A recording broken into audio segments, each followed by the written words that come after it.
Good morning. I'm Jason Stanton. This is my morning musing for February 22nd. It's Monday, and it's the first full week of Lent.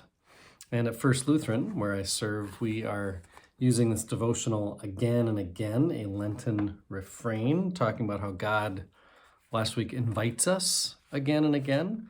This week it's about God meets us again and again. And that made me think of meetings.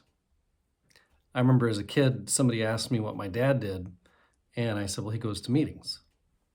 That's what I knew. And now as a pastor, I find out that's what pastors do too. They go to meetings.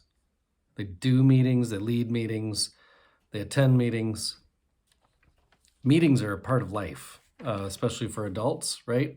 But when we're reminded in this season of Lent that God meets us, I think we need to think of a different meeting, a different kind of meeting, more like a get together.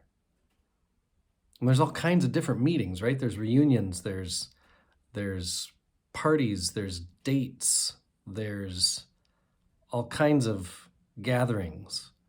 I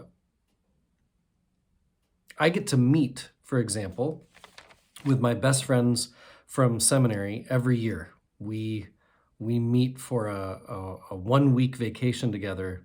We call it the Association of Lutheran Pastors on Vacation, ALPV. So among my family, that group is referred to as the ALPV group. Sometimes that group meets twice a year, but for sure once in the summer, usually over the 4th of July. And that meeting is special. It is always memorable. It's fun. It's a touchstone moment for my whole year. It's something that we anticipate greatly as the months approach, especially here in February. I already know the dates. We're leaving June 28th. We're coming back, I know everything about this July's trip.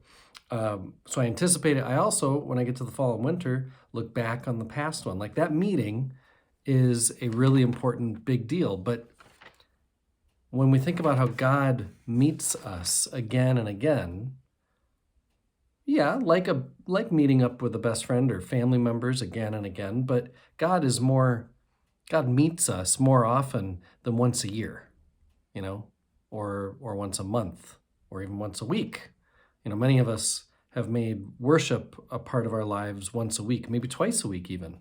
But again, I think most of us who follow Jesus know that God meets us more than once or twice a week even.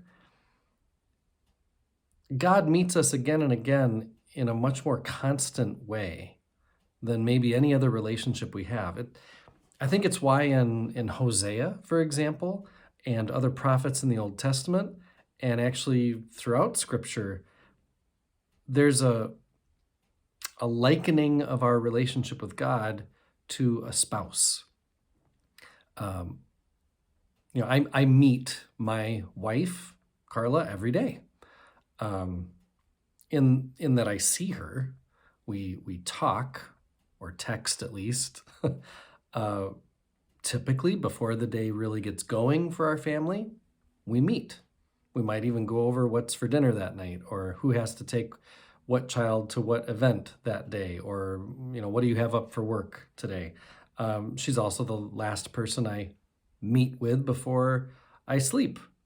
Typically that's less business and more just catching up on the day and being with each other. But there are weeks that can go by at a time when, although we've shared space and time, we haven't really met.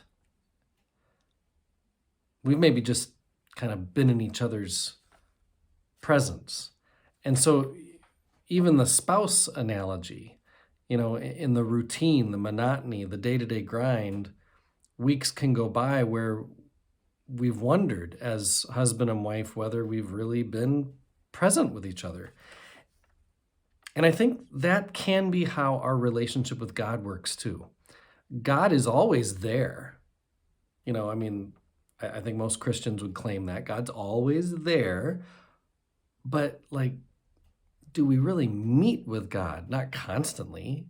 When do we snap out of our normal and really awaken to meet with God, to really be with God with our wonder or our joy or our questions or our feelings or our doubts, or maybe sometimes we just meet with God blank.